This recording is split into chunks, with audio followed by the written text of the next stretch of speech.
This one is by Melissa Houghton, and it's called Leadership Through Self-Awareness.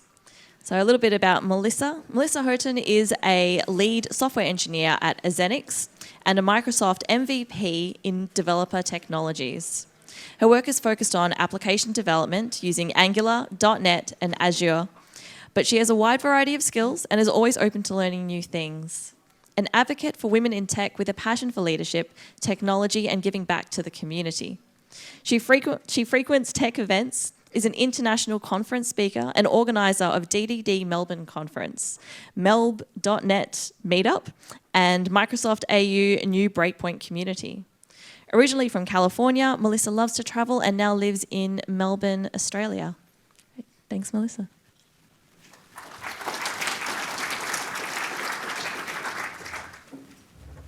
Become a great leader by understanding yourself. A leader is not determined by someone's title, but by their influence over others and the people around them. Anyone can be a leader, but first, you need to have the right skills. And a key skill to becoming a great leader is understanding ourselves. So through this talk, I will dive into leadership through self-awareness and how building up your skills in self-awareness can help you become a better leader. Because a leader is not just somebody who's out at the front, it's somebody who has followers. And through self-awareness, not only will you become a better leader, but so will those around you, and so will your organization and your team. So first, I'd like to give a big shout out to all of the organizers for DDD Perth. I used to live here in Perth myself and helped organize DDD for a couple of years over in Perth, and now I help with the one in Melbourne. And there's a ton of work that goes into an event like this. And also a massive shout out to all of our sponsors, because without them, this wouldn't be able to happen. So as I mentioned, my name is Melissa Houghton, and I'm a lead software engineer and also now developer relations at Azenix. And Azenix is part of Mantle Group, who are one of the sponsors here today. And I'm also a Microsoft MVP in developer technologies. I try to be pretty active on Twitter, and if you are on Twitter, please follow me and take photos of my talk today and share along your thoughts as I'm going. So this talk is all about leadership through self-awareness, and that concept is not a unique one. And I got the idea for this talk through all the different leadership training courses I've done, and I also did a lot of research on the topic. There's tons of studies that have been published about this. But really, the idea for the talk came through a leadership camp that I attended through Rotary Club, and then I went on to be a camp counselor for. This camp was called RYLA, which stands for Rotary Youth Leadership Awards. And the whole camp was centered around building up your self-awareness and how that can help you to become a better leader. So I was, and this camp is also focused on young adults, age 18 to 28. So I was lucky enough to be able to attend a few years ago and then go on to counsel and help share those skills with other people as well. And I'm not trying to retrofit the camp into this talk, but that idea of becoming a great leader by understanding yourself is one that has always stuck with me. So I decided to put together this talk for all of you. So what is leadership? Leadership has many definitions. I looked up the definition, and it says it's the action of leading a group of people or an organization. I didn't find that entirely helpful, so I went on to then look up the definition of lead. And this said, it's the initiative in an action, an example for others to follow.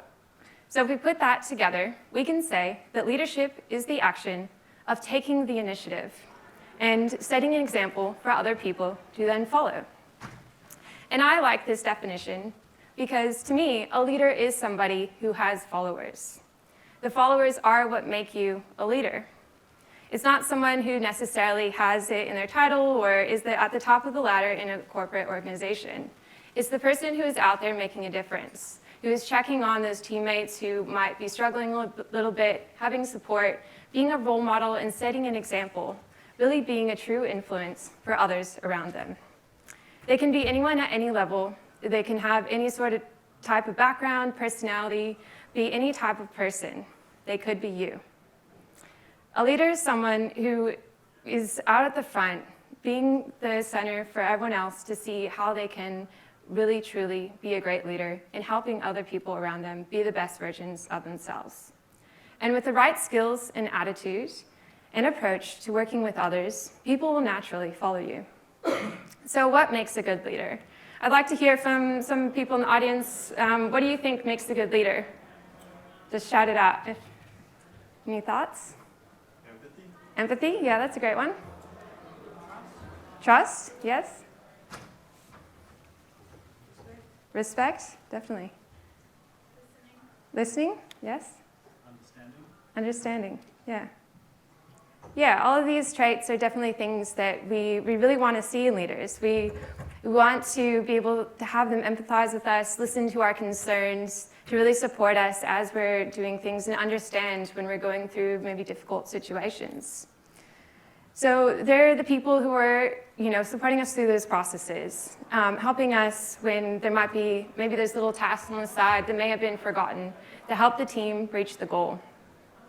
And it doesn't always have to be just one leader. A lot of situations, there's leaders in different aspects that all work together to help the team achieve the end goal.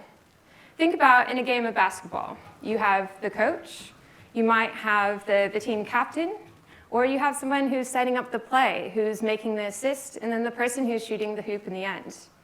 All of them had their own part to play in reaching that outcome, and they're all leaders in their own right. They took that initiative and they supported one another to help achieve success.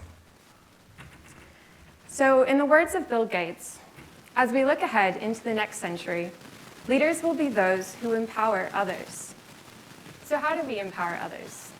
How do we become that person that other people want to follow?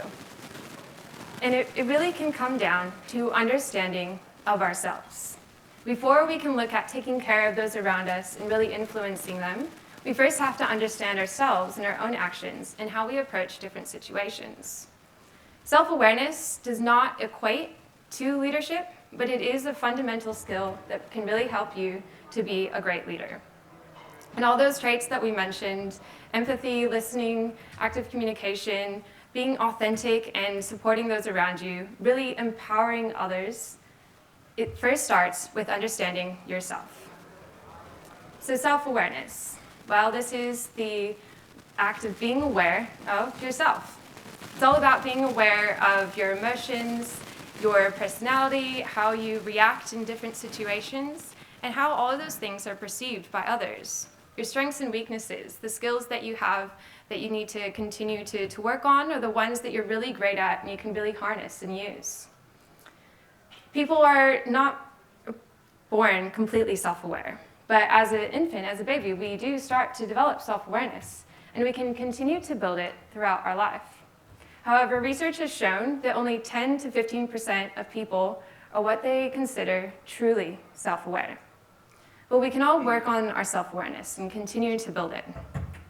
The study of self-awareness that we know it today began in 1972 with Shelley Duvall and Robert Wickland.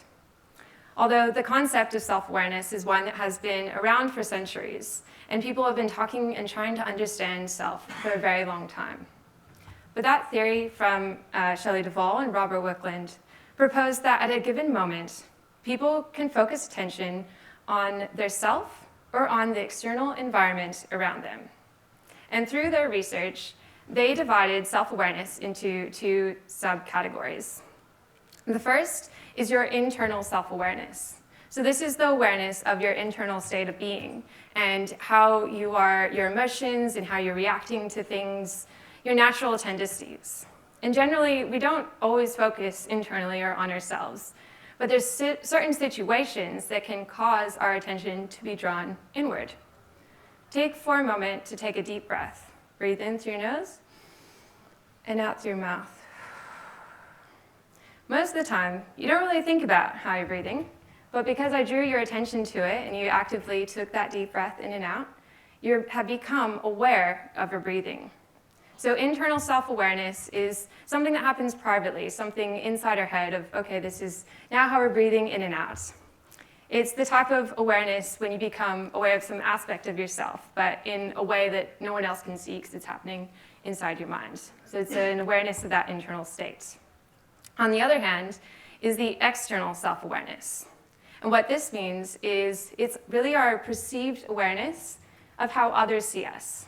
And it's only perceived because we don't actually 100% know what other people are seeing in us. But we usually have some sort of idea, or maybe just a guess of what people are seeing when maybe they're watching us up on stage, or we're interacting with them in a certain situation. For example, here I am up here talking, and I can see you all looking at me, and I'm coming to some conclusions of what you might be thinking. When we know that we're being watched and evaluated, we often try to act in ways that we think are socially acceptable. So you're in a situation with your friends and someone says a joke that might be a bit controversial. You'll probably look around to your friends to see how they react before you react as well. So you want to make sure you fit into those societal norms. And that's an example of that external self-awareness. So our external self-awareness is usually influences our actions to be related to society expectations, where our internal self-awareness is really driven by our personal values and the things that really mean most to us internally. So Dr. Tasha Urich researched self-awareness in the context of leaders and organizations and took the concept of these internal and external and categorized it into 4 separate sub-archetypes of self-awareness.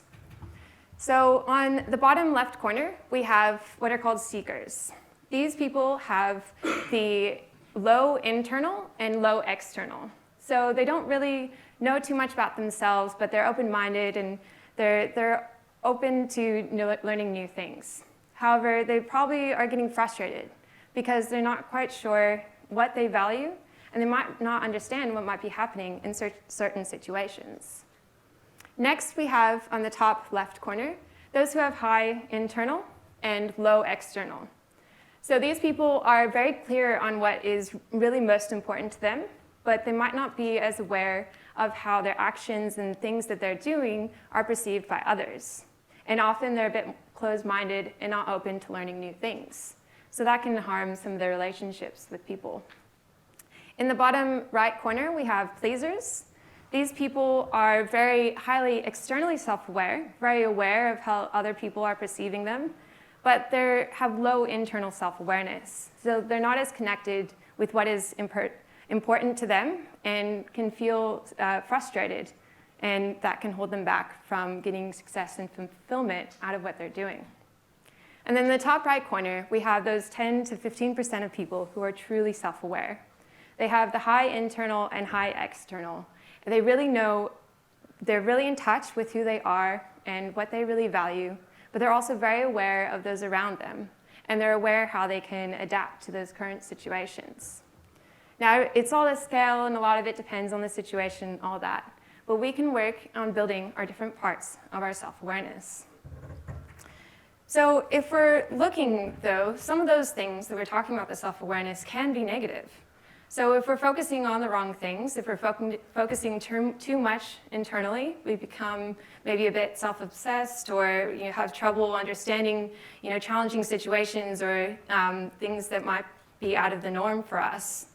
Or if we're focusing too much externally, we can become quite anxious and always aware of things that other people are judging us or things that are negatively happening.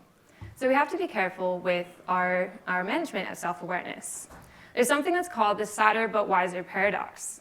It says the more we learn about ourselves, it not only makes us wiser, but it can also make us sadder. So we need to change how we address the self-awareness and make sure we're not mulling over the negative emotions and instead reflecting objectively on the positives. And we can do this by looking at the questions that we're asking ourselves. We need to make sure our introspection is on that positive side, because if we just start reflecting without the right context, it doesn't necessarily make us happy, it can make us worse, because we're focusing on the wrong things. And research has shown that we're not able to pull up all of our unconscious thoughts, feelings, and emotions. And as you learned in the keynote this morning as well, your memory can be wrong. You can, if you're looking at something in a negative context, when you're remembering it, you can end up having these negative emotions connected to it. So we need to focus on moving forward and instead of fixating on what happened. And we can do this by changing the questions that we ask ourselves. Instead of asking why, we need to ask what. Instead of saying, why me, why did this happen, look at what can I do to make it better? What can I change? What can I learn from this situation? Instead of asking, why am I so upset? Look at what can make me happy. What can I do to change this situation? Focusing on becoming that aware archetype, working on both the internal and external awareness. Looking at what we're doing, what we're feeling, and what our blind spots of what we might not be aware be. And there's different tools that can help us do this.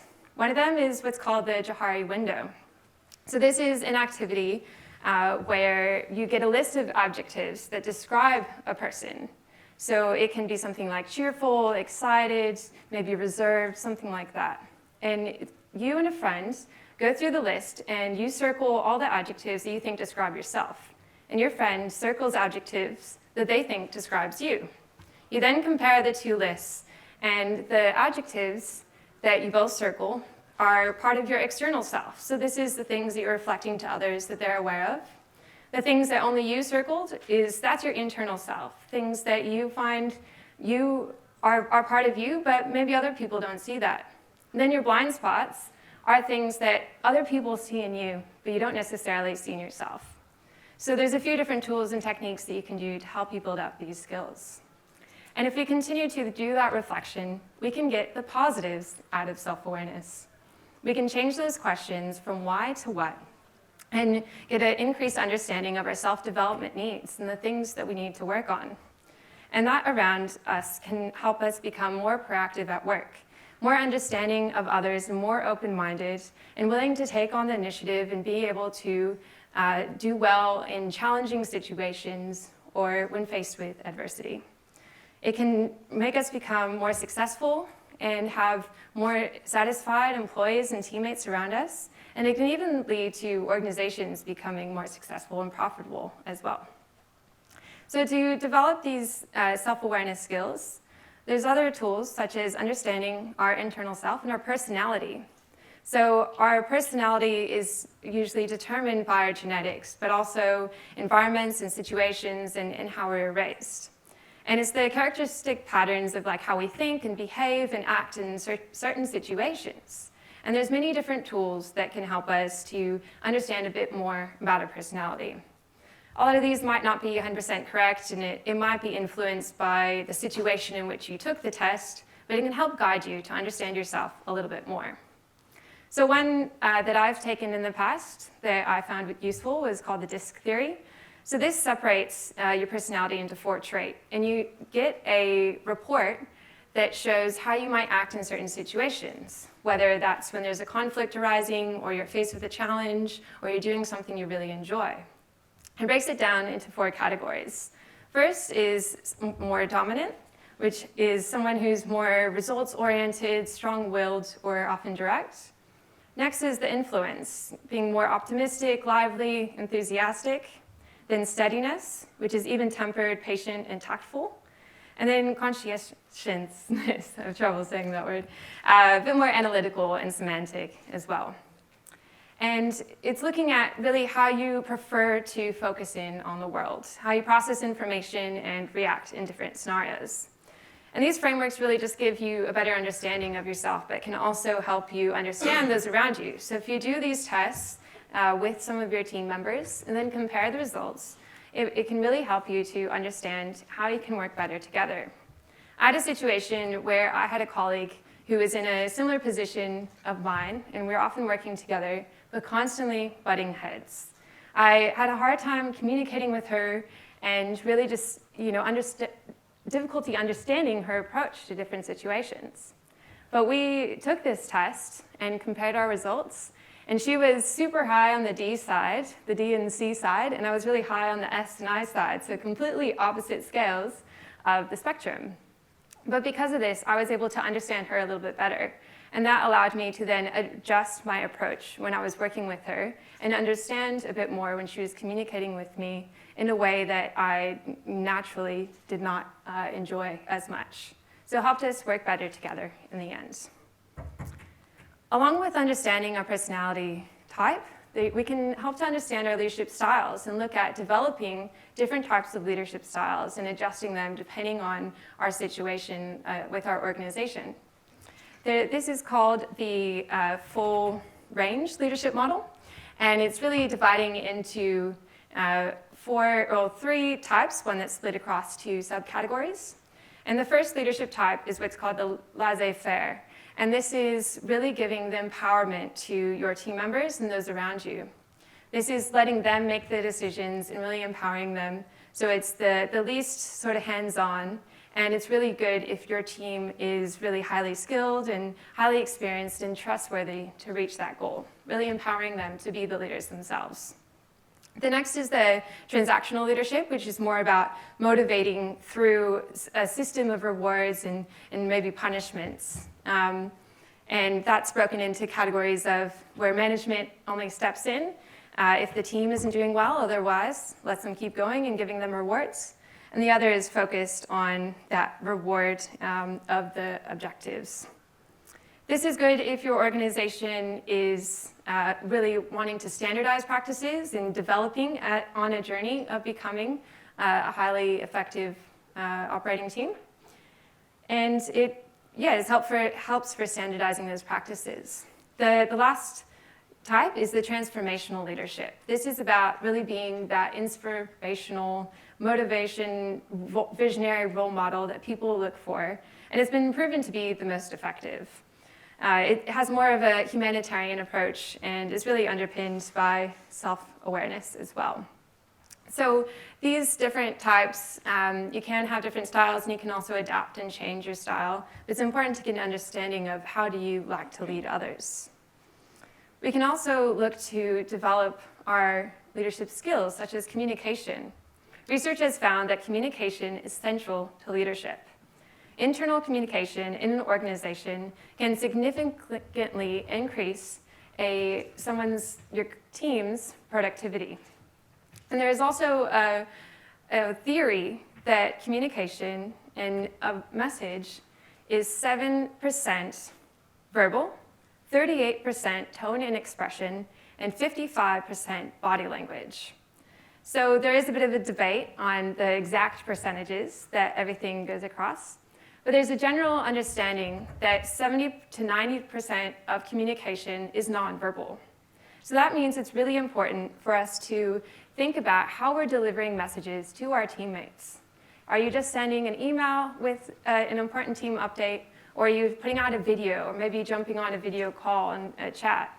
Think about how you like to be communicated to as well. Do you like to have all of the information up front before a meeting? Or do you like to just have a short, quick summary and understand that and communicate it back to your team, which means they will in turn work better with you.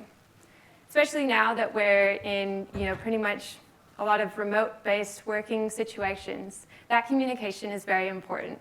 And using all the different tools that we have to keep our communication styles from just being verbal and using those tone and expressions as well.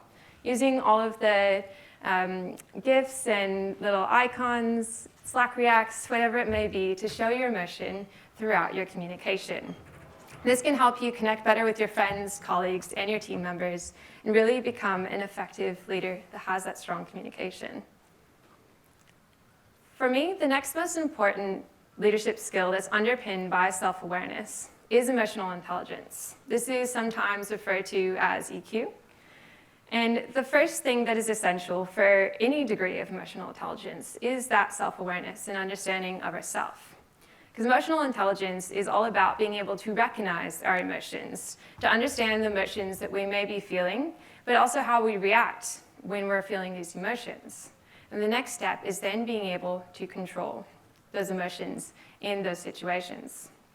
So there are 4 components of emotional intelligence. The first is self-awareness. The self-awareness is a subcategory of emotional intelligence, but it's really focused on the self-awareness of your emotions. Are you feeling happy, anxious, angry, scared, excited? What emotion are you feeling? The next is the self-management.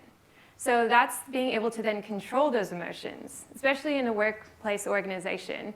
If there's something that makes you angry, you don't want to lash out and create a negative situation. You want to be able to control those. You also need to be able to adapt when things are changing and to have a positive outlook on things that are happening as well. The next step is that social awareness, so really being empathetic to those around you and to the team. You can break empathy down into 3 parts. The first is cognitive, which is all about, I know how you think. The next is emotional, I know how you feel. And the next is empathetic concern, which is, I care about you. And great leaders are those that can really be empathetic to you in those different situations. We talked about being understanding, being supportive, especially in times like through COVID, when we have our kids that we're looking after, or we have family members that might be unwell. It's really important to have empathetic and emotionally intelligent leaders. And in turn, this also is important for organizational awareness. If something negative is happening with your organization or your team is collectively experiencing some sort of emotion, being aware of that, and then also being aware of how you can help address it and how you can manage those emotions in the team by being an influencer, by being a coach or a mentor and helping other people then in turn manage their emotions, being a diffuser in certain situations or helping to uplift your team when things might not be going so well. So harnessing these emotions can really help us to achieve our goal, and it's all underpinned by that self-awareness. So emotional intelligence is super important. As we said, we want people who are more empathetic, who are more understanding, and can really relate to us in different situations.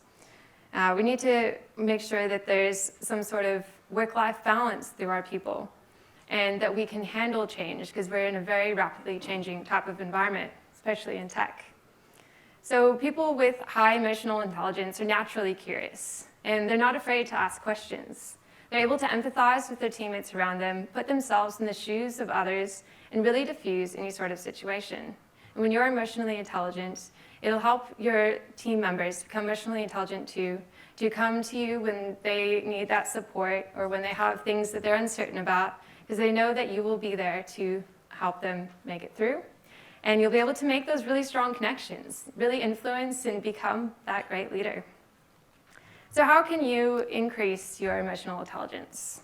Well, one way to do this is just by starting to write a list of all the different emotions that you know and that you know how to feel.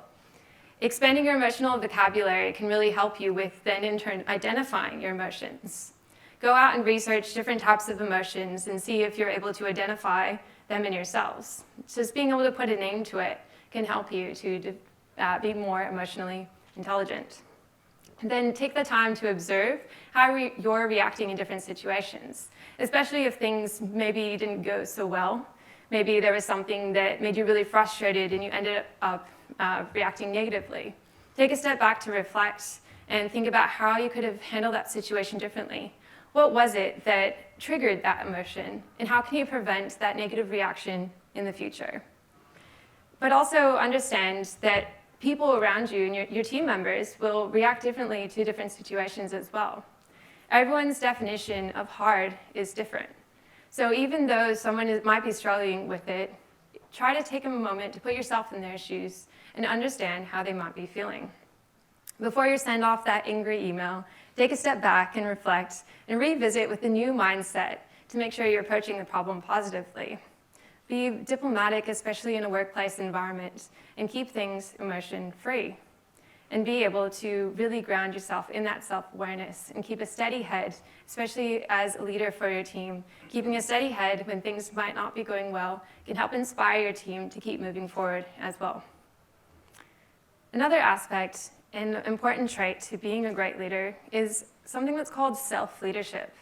And this is really just the process of influencing yourself to achieve your goals. If you focus on influencing yourself, it'll naturally leak out to those around you, and you'll start to be an influencer and an inspiration, a role model for others around you. You don't always have a great leader that's going to be giving you all these opportunities and pushing you to the front. So being a leader for yourself is very important. And you can influence yourself using a few different key strategies. The first is through your behavior, doing that self-reflection, self-observation, setting some goals for yourself and really tracking how you're going towards it and reflecting on how you may be going. looking at different cues and little idiosyncrasies that you have, becoming aware of your strengths and weaknesses and what you need to work on. The next is through natural reward. Building pleasure and enjoyable features into your work can really help you be more driven to continue achieving those goals and work harder. And then it's constructive thought patterns. Evaluating your beliefs and assumptions, but with a positive mindset.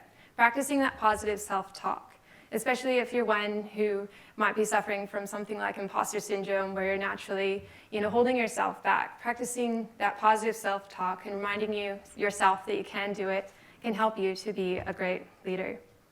So taken together, these strategies can help you gain your self-awareness and belief that you are constantly working towards the goal, realizing your goal. Recognize, rationalize, and reflect. Think about how you're acting in different ways and really work on yourself, and that'll naturally flow out to the team members around you. There's also something called self-efficacy.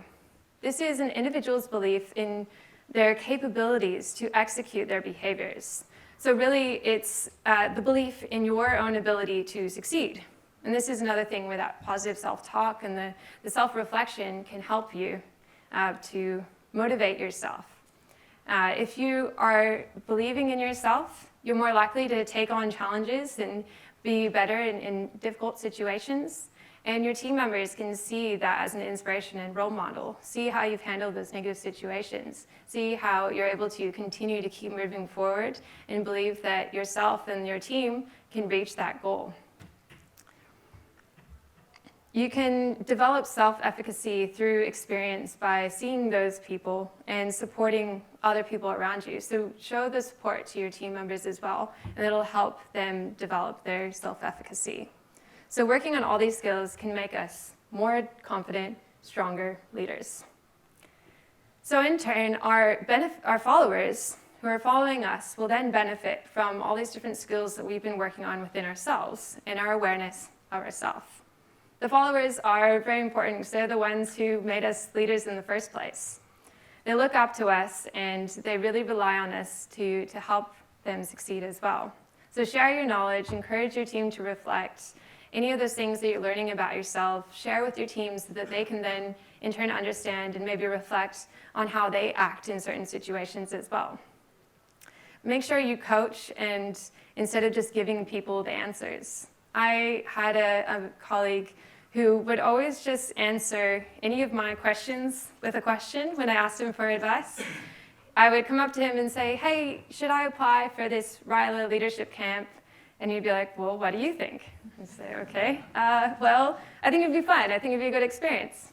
Well, why do you think that? And they would just keep going on and on to where eventually I would then just answer my own question. But it also encouraged that introspection and self-reflection, which made me also understand what was really valuable to me and make sure that I was creating these goals for myself and moving myself forward.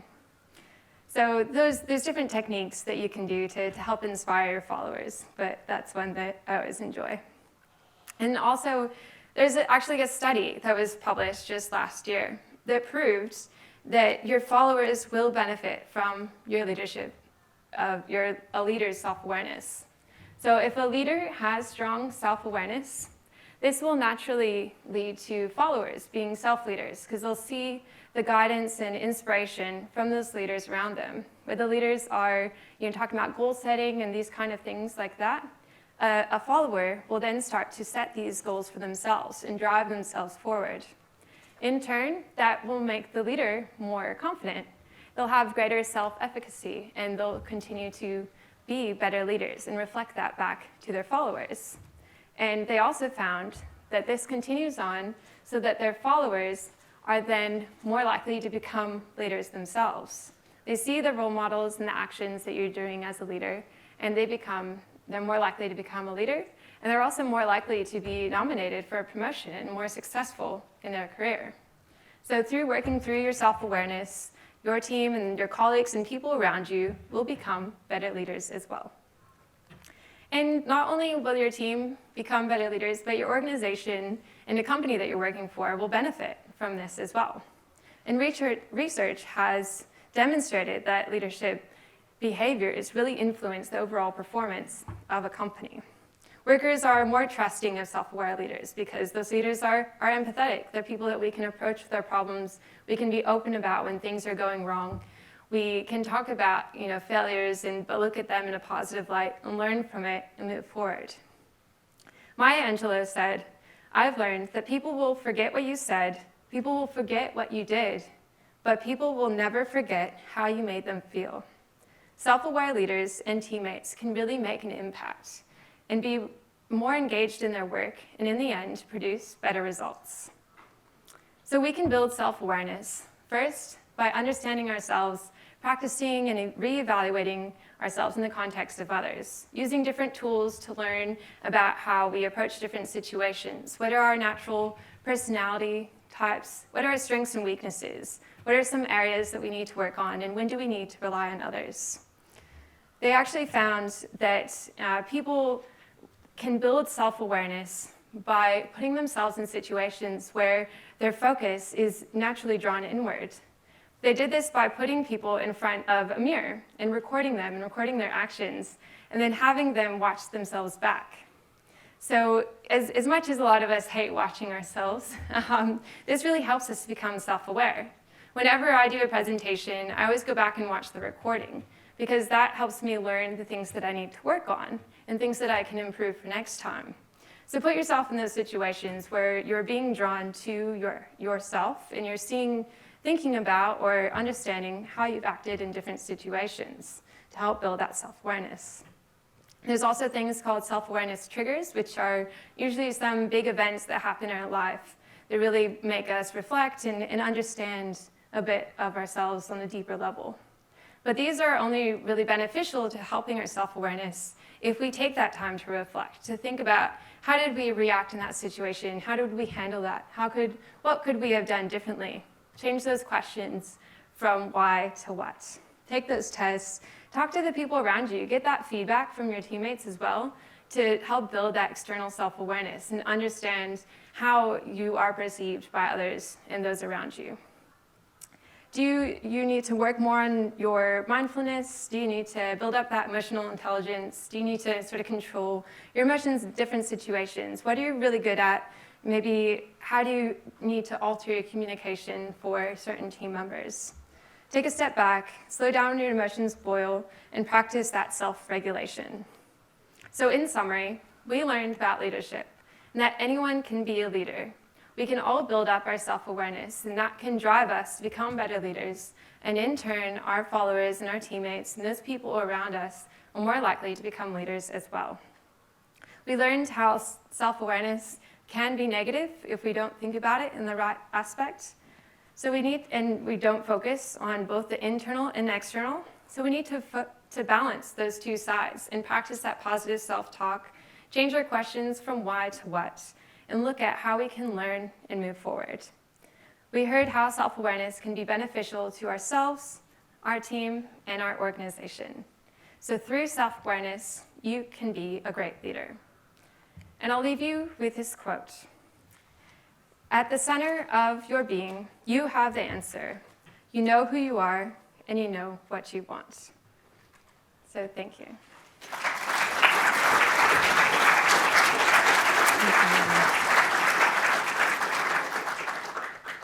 And if you scan the QR code on the screen or go to the bit.ly link, you can get access to all of my resources that are used in the talk today, as well as my slides and everything as well.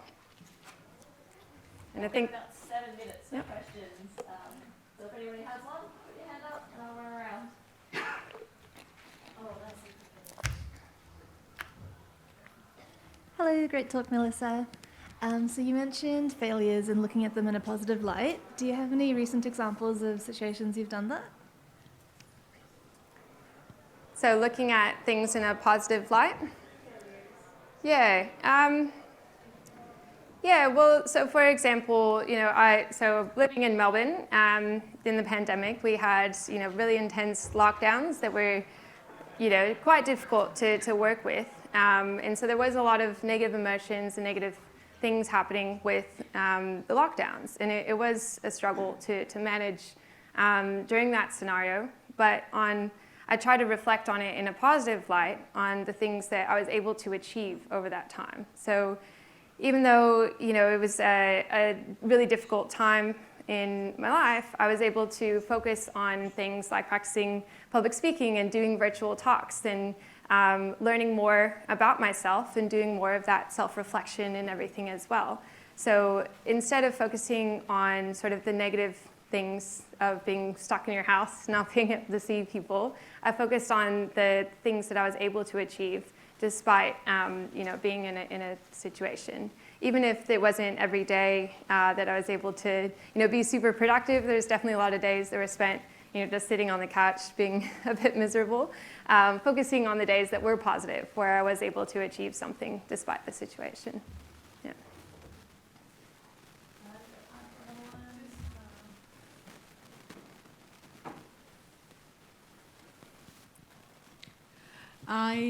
You told about one of your colleagues or one of your, maybe one of your colleagues where your colleague was kind of more dominating in her personality. Yep. So how did you get around it? Because you did tell that you did some certain strategies around it. But in that situation, what kind of strategies did you use? Because that was something which you didn't elaborate on it. Yep. Yeah, so the colleague was a bit more dominating and indirect, whereas I'm naturally a bit more, I guess, sort of less direct in my approach to things. So part of it was when I was communicating with her, I made sure that I was very direct and straight to the point, so that she would understand the message that I was getting across. And when it came to her communications with me, I would often, especially if it was something over, say, email or whatnot, do that strategy of instead of doing my initial reaction, which was often quite taken aback because it was often quite forceful what she was saying, I would just pause and think about it for a second and try to think about the message that she probably was actually trying to convey, really giving her the benefit of the doubt that she probably wasn't trying to be mean or aggressive. She was just trying to be direct in her message and get the information across. So it's part of putting yourself in the other person's shoes and taking a step back, and then also trying to even replicate their ways of communicating or their actions when you're working with them so that they're more receptive to the things that you're describing. And also, she took the test as well, so she was also more than aware of my personality and my traits, which helped the way she was working with me. It made it so that she was less direct because she realized that wasn't really the way that I like to communicate or work myself. 3 minutes. We can probably do one more.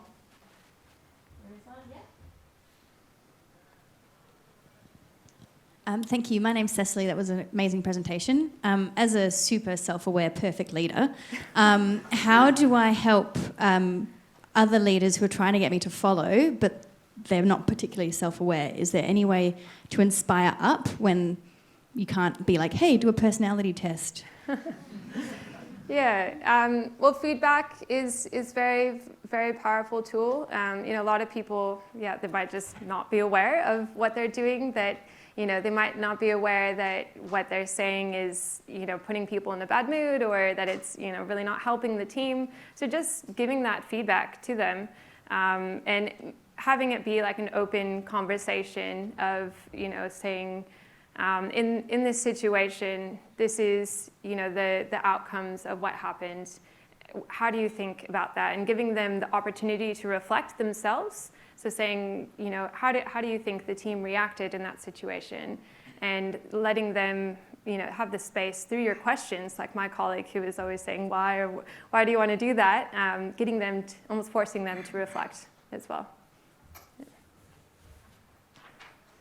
Okay, I think that's all we have time for. Thank you so much, Melissa. Thanks, everyone.